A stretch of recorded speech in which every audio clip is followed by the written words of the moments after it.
Welcome to day 2 of our journey. Today we are heading out to the town of Murakami. There's so much history, culture, and flavor packed into this day. So let's get started. Good morning from day 2. There's no better way to start the day than with a great hotel breakfast, especially when it features local specialties. Japan is famous for its delicious food, but Niigata in particular is legendary for one thing: rice. For my very first bite of the morning, I enjoyed a fresh bowl of the local rice called koshikari. It is fluffy, flavorful, and delicious. Eating it here makes you realize exactly why Niigata's rice is considered the best in the country. After finishing breakfast, we headed to Niigata Station to catch a train to Murakami Station. We took a local train, which moves at a nice, relaxed pace. Because it wasn't very fast, it was a perfect opportunity to slow down and enjoy the view from the window.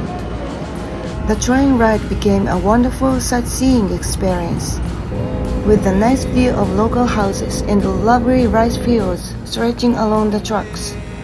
Watching that peaceful countryside scenery pass by from the window was wonderful. When we stepped off the train at Murakami Station, we took a walk over to the old castle town area, the Jokamachi. Our first stop there was a famous shop called Sennen Sake Kikawa. Stepping inside was amazing. As we walked through the shop, we saw hundreds of whole salmon hanging down from the wooden ceiling beams.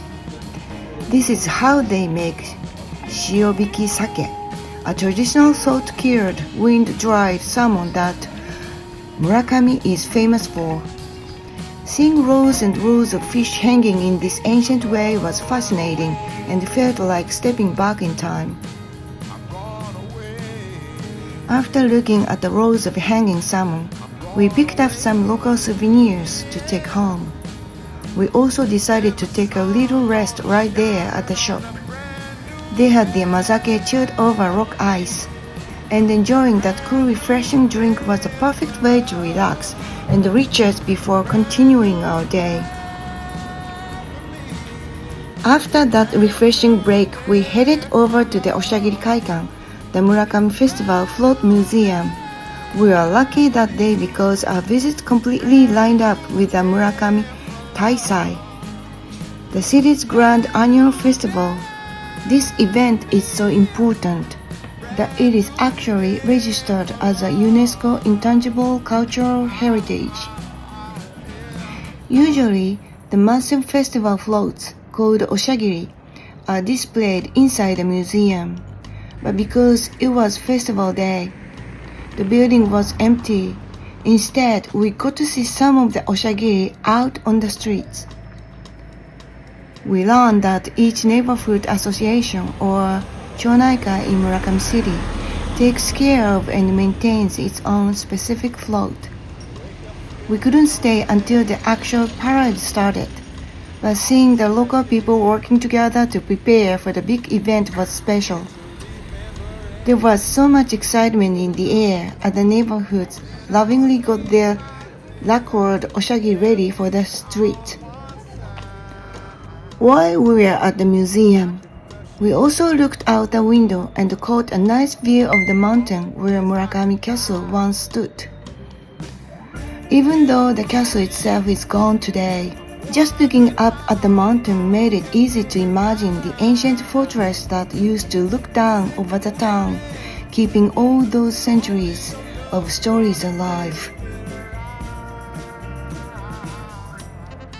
After leaving the museum, we walked right over to the next building, which is a designated important cultural property called the Wakabayashi Family Residence.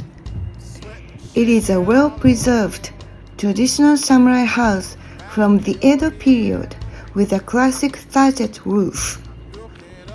Walking through the quiet rooms, we realized something great. Even without modern air conditioning, the house stayed comfortable. The rooms were completely connected, allowing a gentle natural breeze to flow freely throughout the entire building. Look out from the open rooms. We also got to admire nicely kept garden, experiencing that clever traditional architecture and scenery firsthand gave us a peaceful glimpse into how the samurai lived in harmony with nature. After relaxing at the samurai residence, we began our walk back through the Jokamachi town toward Murakami Station. Along the way, we decided to stop by the local ocha shop. We were happy to step inside the old building, where we got to enjoy a wonderful break with some delicious matcha green tea and mizugashi. As we walked through the area, we looked closely at the traditional machiya townhouses. They are built in a famous long style nicknamed the Eel's Bed, because they stretch deeply back from the narrow storefronts. Back in the Edo period, property taxes were actually calculated based on how wide the front of the house was facing the street. To save money on taxes, people cleverly built their homes narrow but long. Sharing this unique piece of architectural history made our walk through the town feel even more special. After finishing our matcha and mizugashi, we walked the rest of the way back to Murakami Station. To return to Niigata Station, we decided to take the Tokyu Inaho, a limited express train. It was much faster than our morning ride, allowing us to sit back, relax, and speed smoothly back to the city while enjoying the scenic views outside.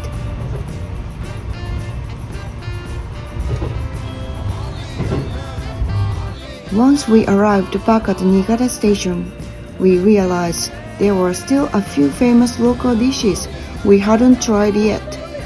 To fix that, we headed straight to a well-known restaurant called Suzakaya Soba for dinner. We ordered two of Niigata's absolute specialties, hegisoba and tarekatsudon.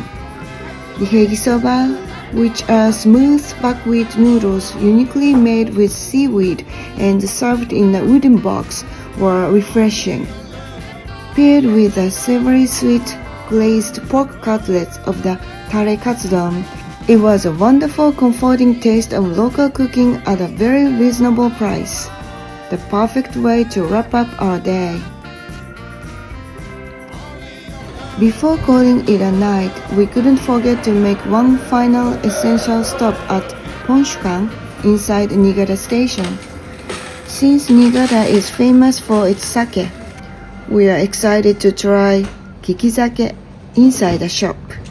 We exchanged our money for tokens, picked out our small sake cups, and got to taste a variety of local sakes poured straight from the unique coin-operating vending machines. It was a perfect nightcap to finish off our journey. We had a wonderful, fulfilling day today, and we thoroughly enjoyed every moment of exploring Murakami and Niigata. How about you? Did you enjoy traveling along with us? If you liked sharing this adventure with us, please don't forget to give this video a thumbs up and subscribe to our channel. Thank you so much for watching, and we will see you in the next one.